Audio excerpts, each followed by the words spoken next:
What the duck is up, everyone? Thank you for joining us for another episode of Duck Takes. Why the fuck did you just sing that? Trying to spice it up. I'm Blake. And I'm Garrett. And this is a little show we like to call Duck Takes. So today we're going to go... That's the iCarly intro. Oh, maybe we should just start doing that. I'm Sam, and I'm Carly, and this is a show we like to call iCarly. Anyways. Yeah. Today we're going to go over the Golden Globes that just happened the other day. Go over the biggest winners, the biggest losers, and biggest snubs as well. Now, the Golden Globes is movies and television. We have not seen as many television shows as we have movies. So we're just going to go through all the categories, though, the nominees and who won. But yeah, we're not going to be able to voice as much of our opinion on TV series because I haven't seen that many in 2024. No, I got some catching up to do before Emmy and shit comes around. I mean, but that's not till September. The Emmys are always like, you got time for Emmys. But I'm sure there's plenty of shows to watch. I know one for sure I need to get on is Shogun. Yeah. I did see The Penguin. You did see Baby Reindeer. 2024 just didn't really excite me when it came to TV though. Mm-hmm. There was The Boys season 4. Mm-hmm. Which I thought was a fine season. Season 2, House of the Dragon, was fine. It was still good. These are good TV shows, but obviously the one that blew me away was The Penguin. Yeah. Season 2 of Invincible, correct? Oh, wow. Yeah, I forgot about that. Yeah. Well, part 2 of it. Part 2 of season 2. Yeah, you're right. Yes. It was at the very beginning. Yeah, so only half. Oh my God, The Bear season 3. Yeah. Dude, I watched half of it, and then I never watched the second half. Did you ever watch the third season? I don't know if I did. Dude, I just fell off of The Bear for some reason. Yeah, I do not know why. I did too. Yeah. But it was quite the night for the Golden Globes. You could arguably say one of the most controversial Golden Globes of all time with some of their nominations and wins from last night or the other night.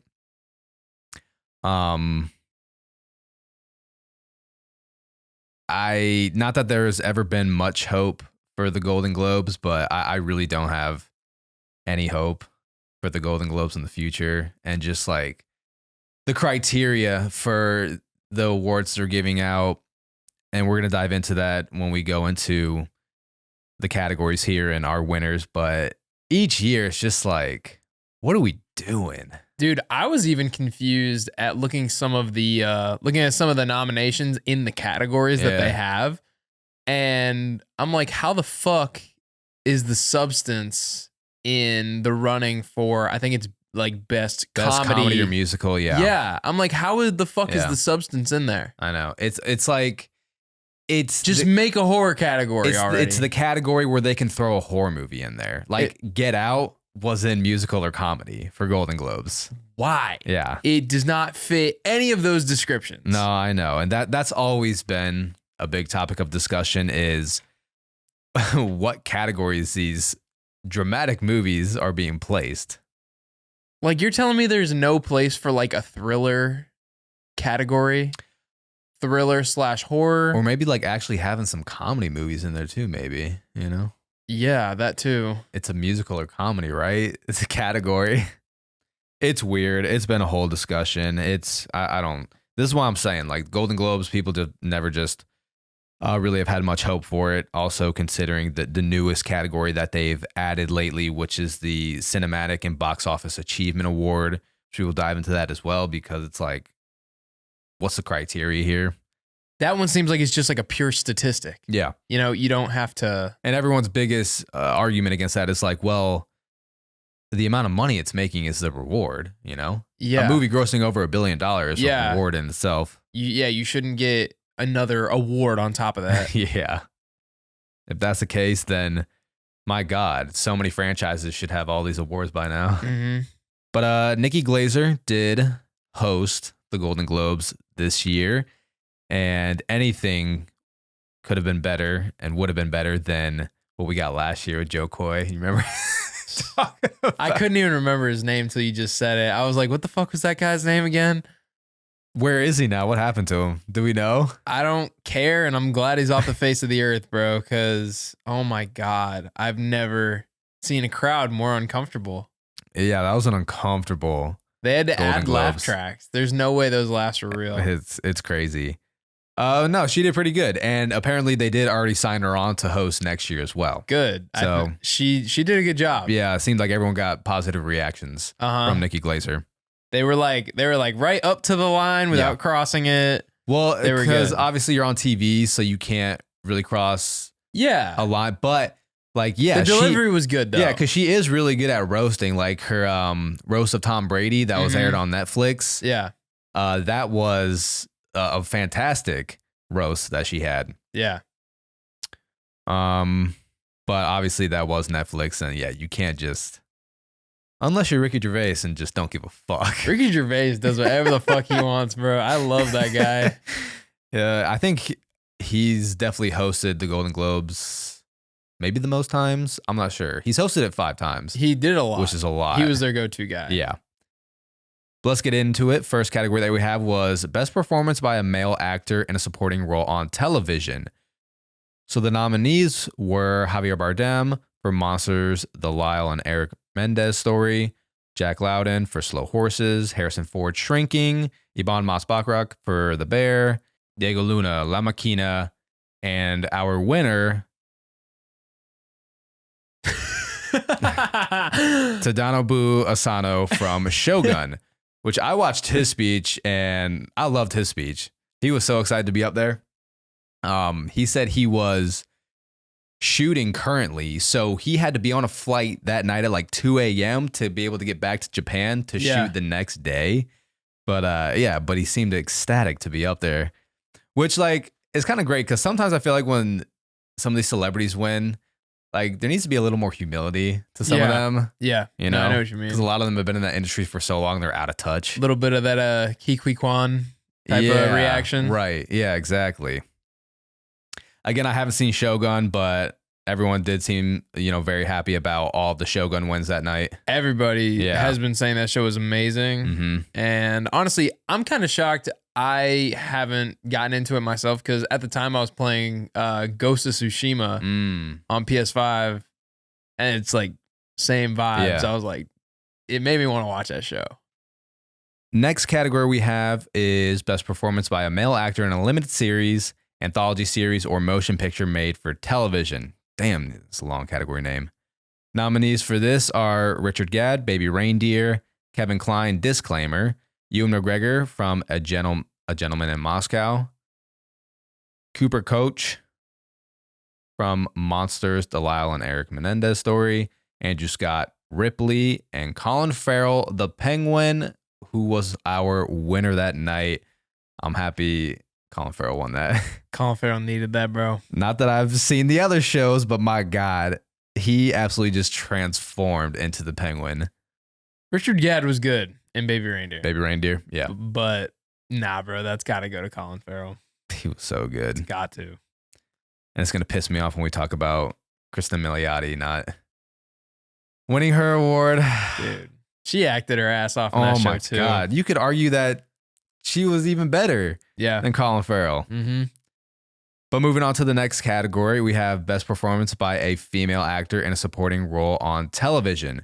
Nominees: Lisa Collin Zayas from The Bear, Kali Rise from True Detective Night Country, Hannah Einbinder from Hacks, Dakota Fanning from Ripley, and Allison Janney, The Diplomat, and our winner, Jessica Gunning from Baby Reindeer. I'm not mad at that. Shocking win, though? I wouldn't say shocking. Yeah. Well, maybe because I wouldn't say shocking. Maybe shocking in the sense of like, I feel like Baby Reindeer was such a fresh show with like fresh faces. Yeah. So it did get a lot of attention for being like such a fresh show. Mm-hmm. No, but Jessica Gunning, like she was a big part of Baby Reindeer. Like honestly, I'd say she like had as much screen time as our protagonist in that show, and she plays like a psycho pretty great. Yeah. All right, moving on to the next category, we have Best Performance by a Female Actor in a Limited Series, Anthology Series, or Motion Picture made for television. Our nominees being Sofia Vergara as Griselda, Naomi Watts from Feud Capote vs. Swans, Kate Winslet, The Resume, Kristen Milioti from The Penguin, Kate Blanchett from Disclaimer, and Jodie Foster from True Detective, Night Country, with her being our winner, Jodie Foster. Kristen Milioti needed this award, man. It would have been nice to see the Penguin sweep. Like, I feel like Jodie Foster is always winning these awards. Even Sofia Vergara, when she was giving her speech, Jodie Foster was giving her speech, and Sofia from her table, she yelled up, "Let me have one," or something like that. Really? Yeah, she was like, "Give me one." Look up how many Golden Globes Jodie Foster has. Because, like, Jodie Foster's good, but god damn, I feel like I see her face up there every year. She's had 14 nominations. Jesus. 5 wins. 5 wins? 5 Golden Globes for Jodie Foster. 5 Golden Globes. 5 Golden Globes. And you're telling me you couldn't give one to Kristen Milioti? That's crazy, bro. Come on, bro. 14 nominations. What is she doing that she's always nominated? That's what I'm saying, bro. Oh my I feel like she's God. always nominated, but who's watching? That's wild. I mean, don't get me wrong. People are watching True Detective, but like, Jesus Is it like Christ. all from that though? No. Like, what's it all from? It's from a bunch of shit. It dates back a while, but it's like, let's get some fresh meat up there. Let's get some other winners. 14 nominations. 14. It's crazy. That's a lot of nominations. Mm-hmm. Next category, we have Best Performance by an Actor in a Television Series, Musical, or Comedy. We have Ted Danson from A Man on the Inside, Steve Martin, Only Murders in the Building, Martin Short, Only Murders in the Building, Jason Segel, Shrinking, Adam Brody, Nobody Wants This, and our winner, Jeremy Allen White from The Bear, which makes that 3 consecutive years that he's won a Golden Globe for The Bear. That's wild. Man, you talk about giving it to some new people. I mean, Yeah. Jesus, he's killing it 3 years in a row with that shit. He just went 3-peat 90s Bulls right there. That's awesome. Next category, we have Best Performance by a Female Actor in a Television Series, Musical, or Comedy. Our nominees, Selena Gomez, Only Murders in the Building, Quinta Brunson from Abbott Elementary, Kristen Bell, Nobody Wants This, Katherine Hahn, Agatha All Along, Ayo Edebiri, The Bear, and our winner, Jean Smart from Hacks. Don't know that show. Not at all. I got no reaction to that. Don't know Jean Smart actually either. I'm kind of I was shocked to see Katherine Hahn nominated from Agatha All Along, considering it was a Disney Plus show. Yeah, I didn't see that like as like an award-winning show, but I mean, Did you finish it? I do love Katherine Hahn. I do love Katherine Hahn. Did you finish Agatha? No. Did you? No. So what if Did you even start it? Yeah, I made it like 3 episodes. Oh, okay, I think that's like how far I made Yeah. it. And then I don't know what happened, man. Again, I feel like that's been a problem with TV for me these days. Is like, Okay, I'll say this. That's but look at the Penguin. I didn't fucking stop once. no. I was like, I'm going so I Good- can make it for the finale. in Good time. TV keeps Yeah. you hooked. That's what I'm saying. Yeah. Like Severance, the new show that Ben Stiller has. Season 2's coming out. Season 1, when that came out, I was hooked. I watched that shit nonstop too. So yeah, good TV will have you hooked, but I don't know, like Agatha All Along. It's didn't do kind of it. just It's- there. Yeah. Yeah, it's kind of there. So not much of a reaction for that category. I will say, like, one of my problems with Disney shows is it's like they kind of just expect you to watch the next episode. Like, they don't really do anything to make you like curious for that next one. Right. I will say Agatha did a better job of it, but still not to the degree of like Yeah, and everyone other did primetime TV shows. I agree. Everyone did say the finale for Agatha was pretty good, actually. All right. Best performance by an actor in a television series drama. Our nominees for this category: Jake Gyllenhaal from Presumed Innocent, which I've heard really good things about that show. Gary Oldman, Slow Horses. Eddie Redmayne from The Day of the Jackal. Donald Glover, Mr. and Mrs. Smith. Billy Bob Thornton, Landman. And our winner, Haruyuki Sanada from Shogun. Again, Shogun. I think that's Hiroyuki. Hiroyuki. Apologies if I'm saying these names wrong, but you know. Sanada. But yeah, Shogun racked up the awards, so I definitely got to give that a watch. Do you know how many won total? How many that Shogun won total? Yeah. Let me see. How many? Holy shit. Well, the next one's also a Shogun winner. Shogun won 4 awards. Damn. 4 awards, yeah.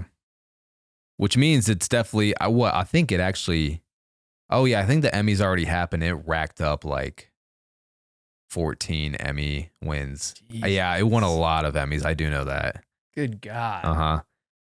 Next category we have is Best Performance by a Female Actor in a Television Series. Again, like Garrett said, another Shogun win, but our nominees were Maya Erskine from Mr. and Mrs. Smith. I'm curious about that show. Yeah. Yeah. Anything Donald Glover is going to intrigue me.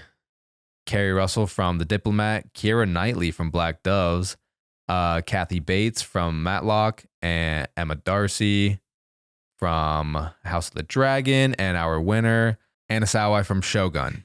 Yeah, another Shogun win.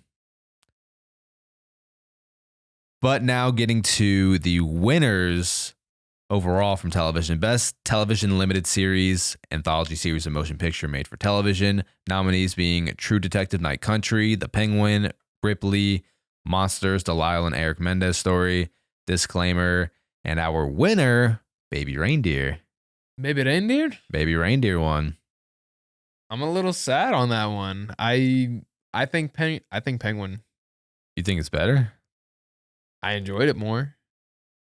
Okay. Here's the thing, though. If it wasn't going to be The Penguin, I'm kind of happy, though, it was a show like Baby Reindeer. Yeah. Like I said, that is just a lot of new story, a new director, new actors that I'm not familiar with. You know that was all based on his life. Yeah, too. no, I know. That's the craziest part about that show. Yeah. So I am glad that it was Baby Reindeer if it wasn't The Penguin. All right. Next category, Best Television Series, Musical or Comedy. We have The Gentleman, Only Murders in the Building, Nobody Wants This, The Bear, Abbott Elementary, and Hacks. Now, I believe the past 2 years, The Bear has won this category, if I'm not mistaken. But this year, our winner is Hacks. Again, I'm not familiar with the show, so no reaction. We gotta get on TV shows, bro. All right. And the last TV category, we have Best Television Series Drama. Nominees being The Day of the Jackal, Squid Game, Slow Horses, Mr. and Mrs. Smith, Diplomat, and our winner, obviously, Shogun. Shogun racking up the Golden Globes, racking up the Emmys. I gotta watch Shogun.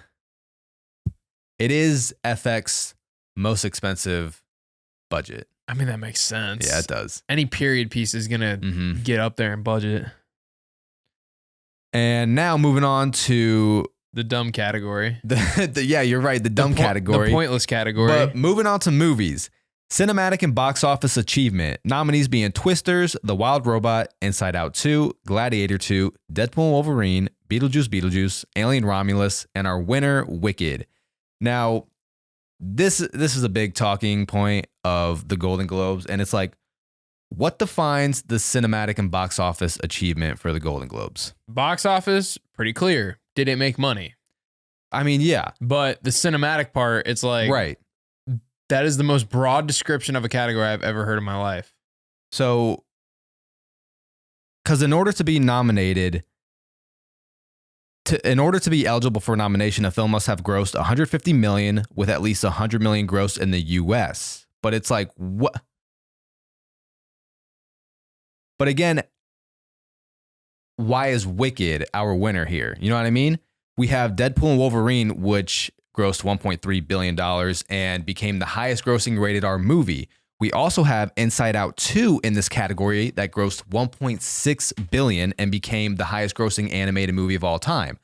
So wouldn't one of those two win if it truly is a box office achievement? Yeah, I don't understand this. Or are we just picking a movie here that everyone seemed to love together? Or do you think they awarded Wicked this because Like they the knew movie they that wouldn't. like won the hearts of the people, I guess. I don't know. Or is this like a sympathy award for Wicked because they weren't going to give them best musical or comedy over Emilia Perez, which is insane. Is this a new category this year? Last year was the first time. So this is the second year that this category has been awarded to a movie. And there's just no real definition of what this category means. Because if you want, look at this. If you really want a true box office achievement, Terrifier 3, with a budget of $2 million and made 89 with a budget of $2 million, making $89 million. Yeah. If it made $11 more, it could have been nominated for this category, and I think should win because it made over 45 times its budget. Yeah. No, I think this should be like a percentage thing. Yeah. Like a budget to box office ratio. Because that would be interesting. Because if that would actually make this interesting. If that's the case, then the award would go to Inside Out 2. Yeah. Or Alien Romulus. Because I think that kind of tests like, just like producers' ability to create a movie with what they got, rather than blowing a shitload of money on it. I don't know. It would make it competitive at least, because then every single year this is literally just going to be like the top 10 movies that gross the most amount of money every year. I'm just so confused about the movies that did get nominated. Like even Twisters. Yeah. It only made just over $300 million on a budget of like $150 million. Why is it in here? Why? Gladiator 2, that had a budget of $200 to $300 million and grossing $450 million. Is that really a cinematic and box office achievement? No.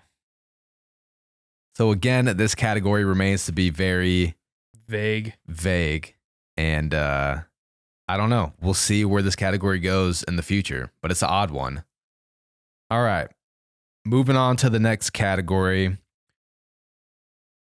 We have Best Original Song from a Motion Picture, with our nominees being Mi Camino from Emilia Perez, Kiss the Sky from The Wild Robot, Forbidden Road from Better Man, Compress Repress from Challengers, Beautiful That Way from The Last Showgirl, and El Ma from Emilia Perez, which was our winner.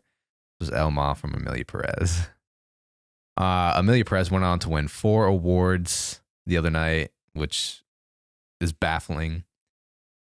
We'll get to more about Emilia Perez. So you said you did actually enjoy one song in Emilia Perez. Was that El Ma? Which song was that? El Mal. El Mal? Mal. What song was it? I couldn't tell you. Was it? Okay, tell me what was happening in the song. Was it Zoe Saldana when she was singing in like the in the ballroom? It wasn't in the ballroom. It clearly wasn't in the hospital when she was... Fuck no. It was not that song. From singing Penis to Vagina. Fuck, what was it? Was it... It was... Was she outside? Was it in the beginning? Was it? It was like towards the beginning, yeah. I think, was it when she was like with those nurses, maybe? Oh, like you mean maids? Yeah. Yeah, I know what you're talking about. Yeah, I think it might have been that one. Okay. I got you. I think it's that one. Okay. Yeah, I think I don't know. I just really didn't want any awards to go to Emilia Perez at the end of the day. Nobody's enjoying it. No. Nobody's enjoying it. I don't get it, man. Okay. If it wins an Oscar, yeah, I don't think it would win Best Picture, but my God. If it wins Best Picture? If Emilia Perez somehow wins Best Picture at the Oscars, it will go down as the worst movie to ever win Best Picture. Easily, hands down. Hands down. Bro, you're making me scared that that's going to happen. I'm scared it's going to happen because, my God, it got a lot of fucking attention at the Golden Globes. 10 nominations and 4 wins. 10 Bruh. What was so good about this movie? You know what, Nora and Doom Part 2 walked away with no wins at the Golden Globes. And Nora has been sweeping all the award shows this year. I'm just so shocked. Like, everyone was so set on like Mikey Madison winning Best Actress. like winning Best Picture. Yeah. It's crazy. All right, let's move on to the next category, Best Original Score in a Motion Picture. Our nominees, Volker Bertelmann from Conclave, which I recently watched that. That is a fire score. Chris Bowers from The Wild Robot. Didn't hit for me like I wanted it to, the Wild Robot score. Mm. Hans Zimmer, Dune Part 2. Mm. One of the best scores of the 21st century, clearly. Daniel Blumberg from The Brutalist. Clement Ducal, Camille from Emilia Perez. Get the fuck out of here. And our winners, Trent Reznor and Atticus Ross from Challengers, which I'm not mad at that. I saw you download the Challengers score. When I first saw it. Yeah. Yeah, I mean, it's Trent Reznor and Atticus Ross. They do be hitting with some good scores. Social Network. Yeah. No, I know. Mhm. I know Trent Reznor. Yeah. So if it didn't go to Hans Zimmer Dune Part 2, then I'm glad. Because I think Challengers fans were really excited that they did get that award. Mm-hmm. Now we do know Hans Zimmer is not eligible to be nominated for the Oscars for Dune Part 2. Yeah, you were telling me about that. Which again is crazy. Travesty. Now he did already win an Oscar for Dune Part 1. So even if he was nominated for Dune Part 2, I do not think they would give it to him. They do not like awarding sequels. And but yeah, he is not eligible because it uses some of the same motifs from the first one, yet Indiana Jones and the Dial of Destiny was nominated just last year for Best Original Score over Across the Spider-Verse. Don't make sense. Doesn't make sense. So next category we have is Best Screenplay for a Motion Picture. Nominees were Sean Baker for Nora, Jesse Eisenberg, A Real Pain. Kind of cool to see him, writing. Yeah. Jaquez Aduard for Emilia Perez. A lot to say about that. It's gonna have attitude every time it's on really a nomination. Bro. I really am. Caroline Fargate for The Substance. Nice. Brady Corbett and Mona Fastfold for The Brutalist. And our winner, Peter Strahan for Conclave. Have you seen Conclave? I've not seen Conclave. It's on what I watch it on? I think it's on Peacock. It's on Peacock. I'm trying to bang out these award movies as fast as I can. Yeah, and you have been. Conclave was good. I enjoyed it. A lot of good performances. The set pieces were incredible. But next category we have here. I will say, yeah. If, go ahead. Conclave didn't win, I think The Substance would have been a great win on this one for like an original screenplay. Let me look at the other ones. Dude, I love the concept right for The Substance. No, the concept is great. I did have some like questions by the end though. The end is kind of where it fell off the rails a little bit. Where it's like there's kind of some plot holes, Yeah. But it is a great original concept. I agree. Mm-hmm. Like I think because I gave it 3.5 stars, which is a good rating. I gave it 4. Nice. Yeah. I mean, I think it could go to 4 stars for me on a rewatch. Yeah. Just a movie to like enjoy the practical effects. That was like the first thing that I wrote in my review. I was like, practical effects went crazy in this. Sound design, that sort of thing. Yeah. Sound design was disgusting. Also, the music too. I like the music in it. Mm-hmm. I felt like I was at the club. In the club, we all fam. I know. Next. All right. Next category was Best Director for Motion Picture.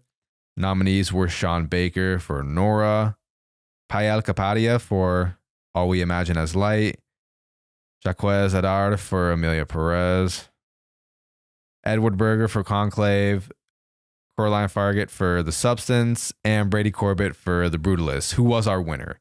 Back to Jaquez for Emilia Perez. This is what I'm not understanding, man, right? We're in a time right now where we want authentic storytelling. Mm-hmm. Especially from someone who maybe can relate to the story or ethnicity-wise derives from where the story's coming from. Mm-hmm. Jacques is a French director. Yeah.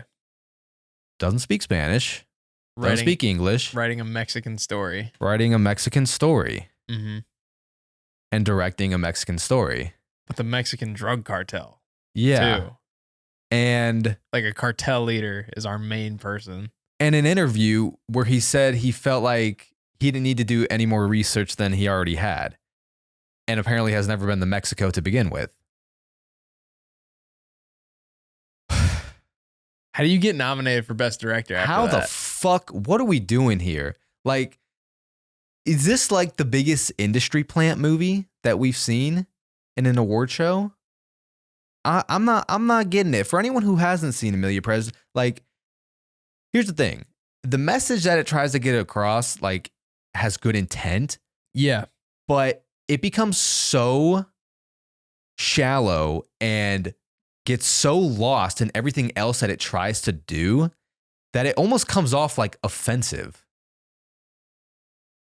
Yeah, like it's so uninformed. Yeah. That it comes off as offensive and ignorant. Yeah. Yeah, no, I get what you're saying. It's crazy. Yeah, because this movie is bizarre. It currently has a 2.9 star. It has 2.9 stars on Letterboxd. Letterboxd average. Which actually for Letterboxd isn't horrible. No, but it's like not so best picture material. No, but how do I go? Can I go to specific 5-star ratings or no? Like, can I read reviews of 5-star ratings, or it's only like your friends? I think you can on your computer, but phone it's hard to. Yeah. Shit. Why? Because I was gonna go to some. I just wanted to see what 5-star people were saying about this. What does it have on like Rotten Tomatoes? Rotten Tomatoes, it has 76%, and IMDb 6.7. What's the audience for Rotten Tomatoes? Audience on Rotten Tomatoes is 61%. It's got to be inflated. It's got to be. I'm telling you, I have not talked to a single person who has enjoyed this movie. I'm trying to find. Here, all right. Here's some Google reviews. Okay. Here's some Google reviews. All right, here's a 5-star Google review. Tell me. Emilia Perez is wildly creative, heart-wrenching, and beautifully casted and acted. It's thrilling to see 4 women take the leads and to see each portray her character so precisely through dialogue, movement, and song. Unlike films where it's difficult to tell the stereotypical main players apart, Emilia Perez gives us 4 unique and fully developed women, each as different as night from day. The casting, why does it? This sounds like a bot talking. It does. This sounds like a bot talking, bro. It sounds like they're repeating themselves. They are repeating themselves. The casting is perfect, and I see why. How many times are you going to say the casting is perfect? This is a bot. The casting is perfect, and I see why Zoe Saldana is being touted for an Oscar nomination. Some have questioned the casting of Selena Gomez. How many times are you going to say casting? Wow. How many times are you going to talk about casting? I have questioned the casting of Selena Gomez as a narco wife, but I imagine those critics have no exposure to the narco cultura. She is a tiny, perfect doll with porcelain skin and blonde hair who any narco would salivate over, but she's tough and shows her rough side. Also appropriate to any narco wife. It's all beautiful and devastating at the same time. What in the fuck did I just read? That's weird. Yeah, no, I completely disagree. I will say Zoe Saldana, innocent here. I think she acted her ass off. She did. No, her performance was the only one I didn't have a problem with. Here's the thing. She's been long overdue for a win for anything. Like, and you know, because not to mention, bro, her acting in motion capture too is phenomenal. That gets snubbed. But that gets no attention. But she's one of the best motion capture actors as well. It's amazing to me how these categories have not changed with the times throughout the years. Yeah. As more certain types of movies have gotten more popular and technological challenges that also come along, especially with motion capture, obviously is the one I'm referring to right now, but yeah. Because there's so many motion capture performances that deserve recognition. Andy Serkis would have a hall of Golden Globes and Oscars right now if they recognize that in these awards. He would. You know who they should have casted for Emilia Perez? Melissa Barrera. Yeah. But from Mexico. From Mexico, got her career launched in Mexico, became famous on Mexican television. Telenovela? Yes. But you know what? She was making a better musical with Your Monster. Yeah. So I'm glad she wasn't doing Emilia Perez. But yes, our winner, Brady Corbett from The Brutalist. Moving on to the next category, we have Best Performance by an Actor in a Supporting Role in Any Motion Picture. We have Yora Borisov from Anora, Jeremy Strong from The Apprentice, Guy Pearce from The Brutalist, Edward Norton, A Complete Unknown, Denzel Washington, Gladiator 2, and Kieran Culkin from A Real Pain. Kieran Culkin has been winning some awards lately. Mm-hmm. Between that and why am I blanking on the TV show? Succession. Yes. Mm-hmm. But it's crazy because a lot of these categories that people thought were locked in, none of them won those categories. Like everyone thought Denzel Washington was locked in for this category. Yeah. And then I was like, well, maybe Guy Pearce for The Brutalist or even Jeremy Strong from The Apprentice. But no one was really talking about Kieran Culkin winning this category. Interesting. I'm telling you, none of like the Oscars is up in the air for anything at this point. I do not know what's going to happen. I really don't. Do you hope the Oscars just absolutely shits on Emilia Perez? I hope, you know what? I hope the Oscars tries to be as wild as it can because we'll never watch again. All right, next category, Best Performance by a Female Actor in a Supporting Role in Any Motion Picture. We have Selena Gomez and Emilia Perez, Margaret Qualley in The Substance, Isabella Rossellini and Conclave, Felicity Jones in The Brutalist, Ariana Grande, Wicked, and Zoe Saldana and Emilia Perez. A lot of people, again, had Ariana pinned to win this category. And Zoe Saldana, it almost felt like she was a lead in that damn movie. Yeah. She literally could have been the lead. But like I said, she's innocent when it comes to Emilia Perez. Easily the best part about that movie. And at least she won something, man, because she deserves it. Yeah. She deserves it. I just wish it was for something better. Right. Next category, we have Best Performance by a Male Actor in a Motion Picture, Musical, or Comedy. Nominees, Jesse Plemons from Kinds of Kindness, Jesse Eisenberg, A Real Pain, Hugh Grant from Heretic, Glenn Powell, Hitman, Gabrielle LaBelle from Saturday Night. Gabriel LaBelle from Saturday Night. Gabrielle. I added the E at the end of that. And Sebastian Stan, A Different Man, who was our winner of that category. And an actor that they had kind of pinned for this was Hugh Grant from Heretic as well. I don't know. I was hearing a lot about Hugh Grant winning this award, but I think a lot of people are really happy that Sebastian Stan won this award. And man, he was nominated for 2 movies. He had 2 roles up between his role in A Different Man and The Apprentice, where he plays Donald Trump. Yeah. Yeah. Never thought I'd see Sebastian Stan in that role. I know. And I haven't watched it, but I've seen some scenes and like, bro, his lip movement. I've seen his mannerisms. The mannerisms go crazy. They're on point. And that's the reason why no one wanted to do a one-on-one actor on actor with him for Variety. You know how Variety does actor on actor? Yeah. No one would sit down with Sebastian Stan because, it's inevitable they would have to talk about Donald Trump, but no actor would sit down with him. Oh my God, bro. Yeah. I swear. Get off your high horse. My God. Next category, we have Best Performance by a Female Actor in a Motion Picture, Musical, or Comedy. Again, comedy aspect of this is very in question. Yeah. But we have... he must have some dark humor. Yeah. We have Zendaya in Challengers, Mikey Madison, Anora, Carla Sofia Gaskin and Emilia Perez, Cynthia Erivo in Wicked, Amy Adams in Night Bitch, and Demi Moore in The Substance. Notice how we haven't said any nominations for Dune Part 2 yet. Again, Mikey Madison seemed to be the lock-in win for this category. Yeah.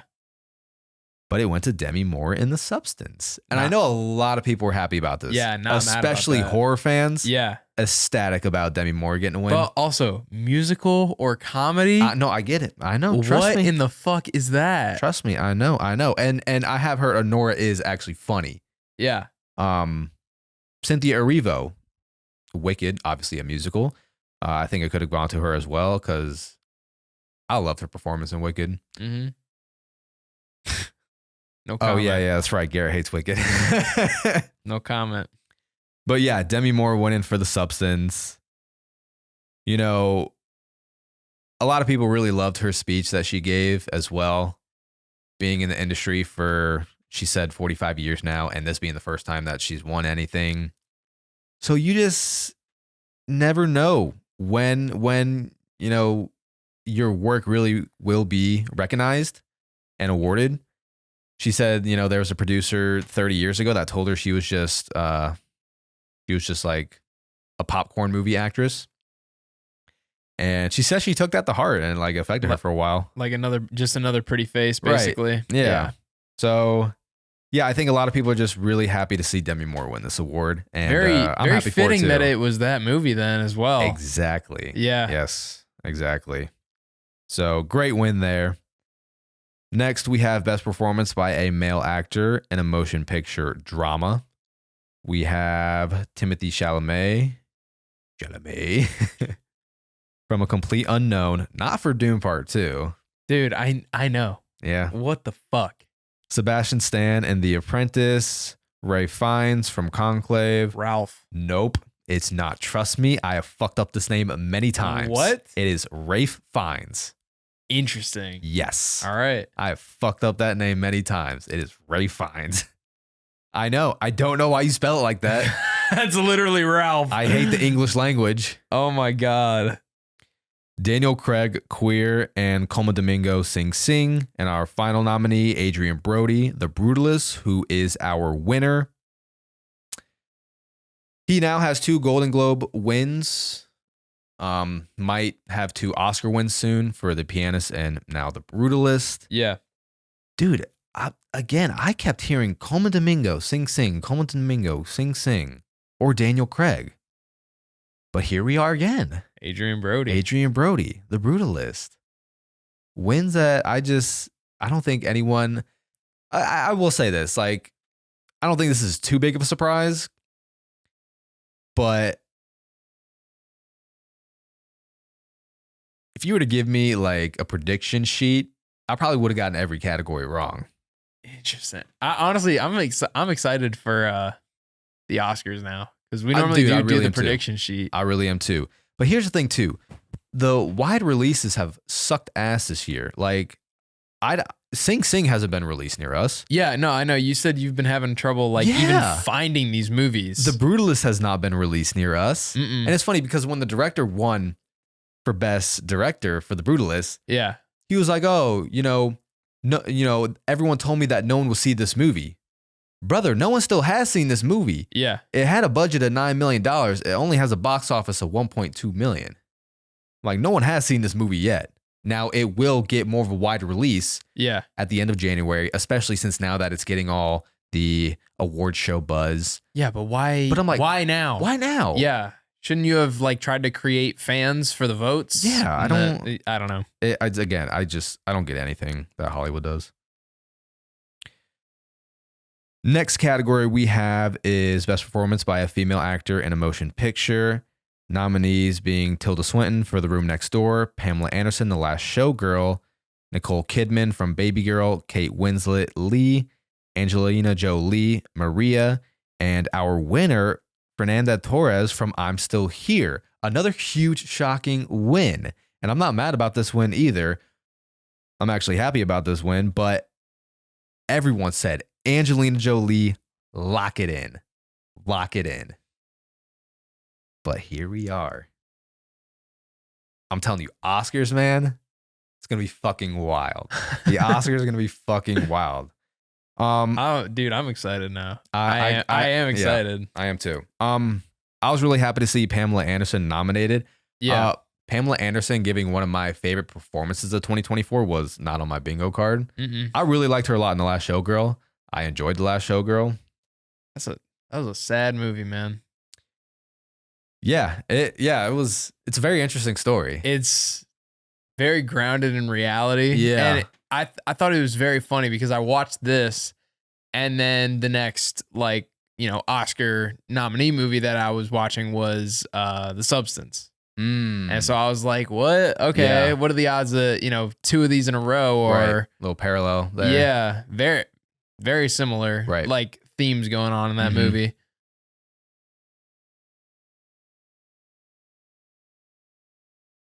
Should we talk more about it? I mean, we can. Or maybe I could do like a solo thing.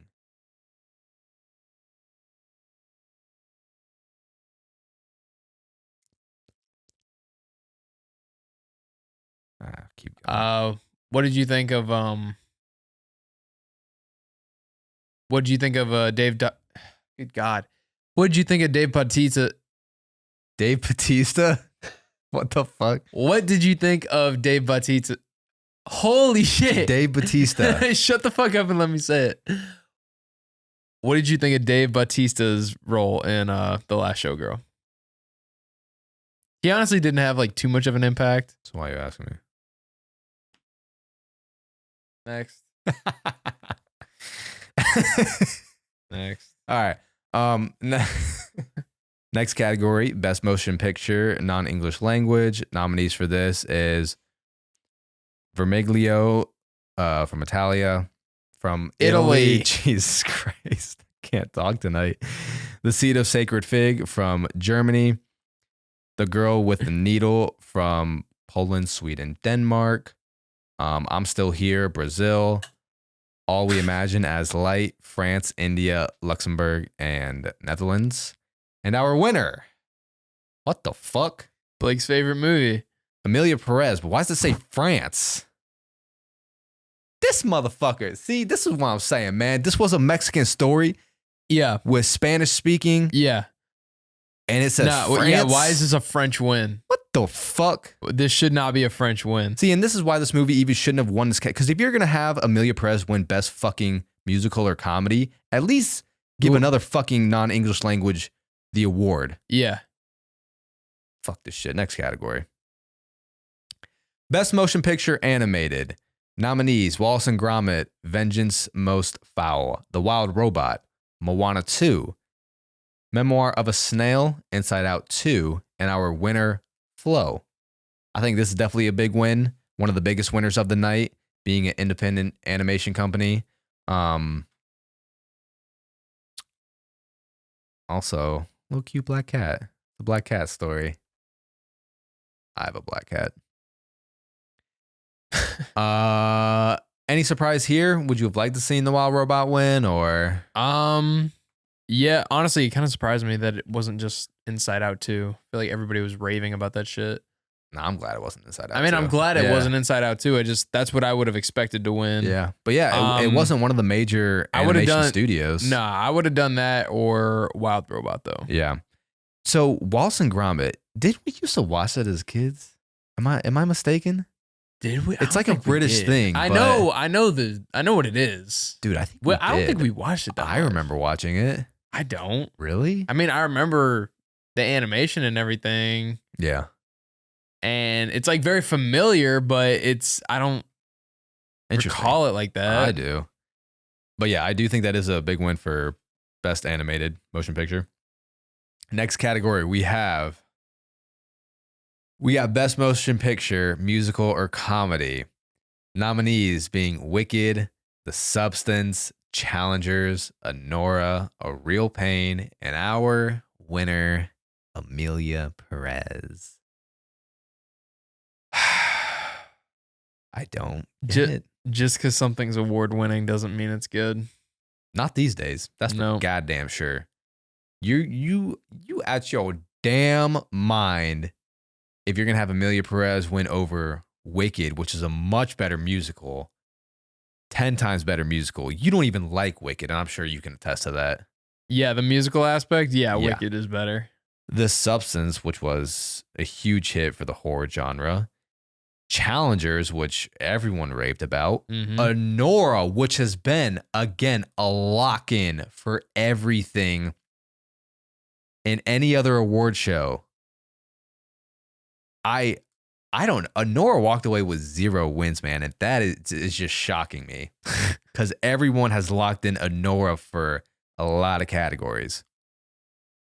I'm just shocked. I'm behooved. Whew. All right. Next category. Best motion picture or drama. Wow. Best motion picture drama. Nominees September 5, Nickel Boys. Hey, first time I'm saying this, Dune Part 2. Wow. What the fuck? Conclave, A Complete Unknown. Ooh, 2 Timothy movies. And our winner, The Brutalist. Yeah, not that it mattered that he was on here twice, but I know, right? Timothée Chalamet is another fantastic actor with an incredible filmography that has gotten snubbed. And everyone has compared him to Leo DiCaprio. But when everyone wanted to compare him to Leo DiCaprio, they didn't mean they wanted him to get snubbed from an award his whole life until when they finally sympathy give him an award. Look, I haven't seen The Brutalist. Like I said, that they just it hasn't been released near me. So I will be seeing it when I can. Or has it? No, I don't think it has. It's a long movie. It's like 3 hours and 40 minutes. What? Yeah. Holy shit. That's why all those producers told that director no one will see it. Look, I don't want to be one of those guys that just comes on here to talk about how, you know, Dune Part 2 should be winning all these awards, but it's like, it is very shocking to me how little attention it is getting this award show season. And how much it like took the world by storm too. Yeah, like, bro, I couldn't go on TikTok without finding a Dune edit every 5 swipes. Like between the performances in that movie. Yeah. Timothée Chalamet giving an incredible performance. Zendaya, Rebecca Ferguson, who has also gotten no attention. Denis Villeneuve, who has not gotten any attention for Best Director. Wasn't even nominated for Best Director. And look, do you think it's like recency bias with movies coming out like closer to the award season? I do think Dune Part 2 coming out in late February, early March definitely hurt. Yeah. It definitely hurt. Like, how can people not go back and watch that movie? I don't know. And be like, yeah, this doesn't deserve anything. Maybe if there was a re-release later in the year, it would have gotten, garnished attention again. But yeah, it's hard to, maintain that draw for 7-8 months. And I don't know, man. I don't get it. I don't get it. Again, I'm not saying like there aren't other great movies in this category, but how little attention it's gotten this award show season is. Yeah, it got nominated, twice? Throughout all the Golden Globes? I think so. Yeah, 2 or 3 times. That's insane. 2 or 3 times.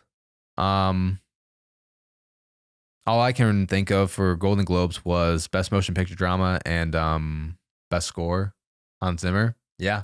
No, yeah, I think that's it. Twice. Honora and Dune Part 2, 0 wins. Emilia Perez, 4 wins. Insane. I'm truly ecstatic for the Oscars this year. And I'm not saying that sarcastically. Because it will decide if I continue to watch the Oscars. So there is our reactions to the Golden Globes from the other night. Do we have a biggest winner? What do you mean? Who is our biggest winner for the Golden Globes? Well, statistically, our biggest winner would be Emilia Perez, but I'm not gonna give it that. No. I'd say Shogun. Oh, yeah. I'll give it to Shogun. By far. I'd say Shogun is our biggest winner for the Golden Globes 2025.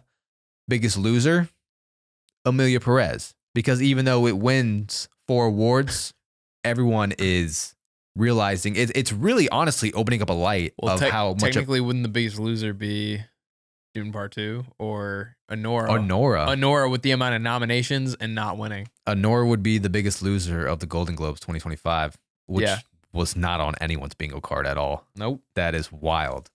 But I do think it is Emilia Perez because even though it wins 4 Golden Globes, it is opening a light and everyone has realized there is no hope for the Golden Globes. It's losing the hearts of the people. It is. It is doing a reverse psychology on everyone. All right. Well, that's going to do it for this reaction of the Golden Globes. We bring this to you so you don't have to bear the 3.5 long hours of the Golden Globes. I actually only got to watch like a little over half of it. I was out watching, or I was out at the birthday dinner. And so like I came home immediately, put that on. Actually, before I put it on, I had to fucking upgrade my Paramount Plus subscription to the next plan tier. And it's funny because Nikki Glacier did make she made a joke about that. She's like, if you're joining us from CBS, welcome. If you're joining us from Paramount Plus, you have 6 days to cancel your free trial. Yeah. Oh, that was funny. Like, she made a similar joke to that about Peacock too. Yeah. Like nobody's watching shit on Peacock. Yeah. Yeah. So, I mean, every year I upgrade my Paramount Plus for a single month. I just need to get like satellite TV, man.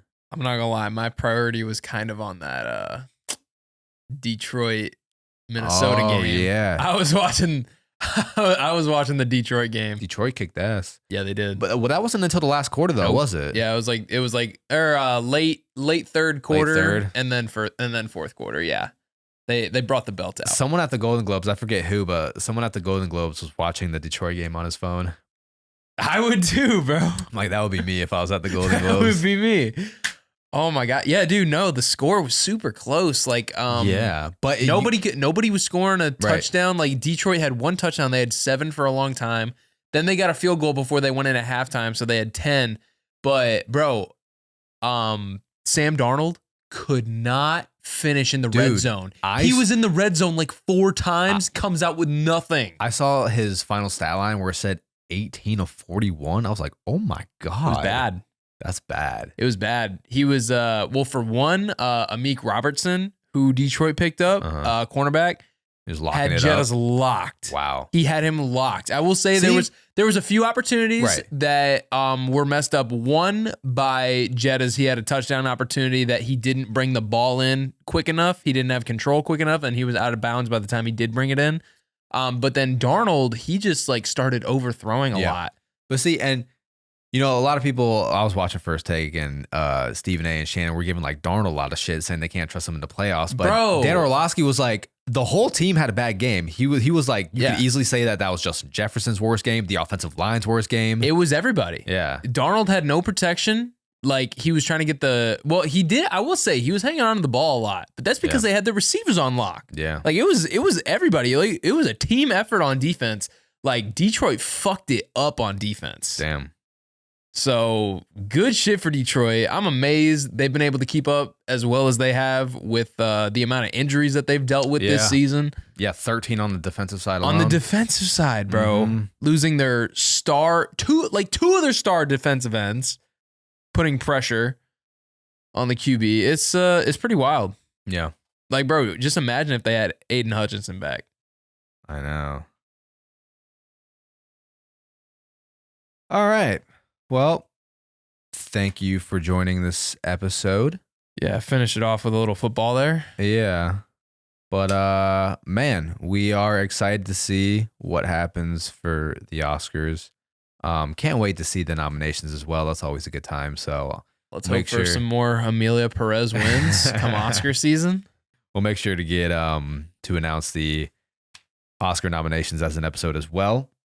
Again, looking forward to 2025 in general. Looking forward to getting some more vlogs on there on the Patreon for y'all.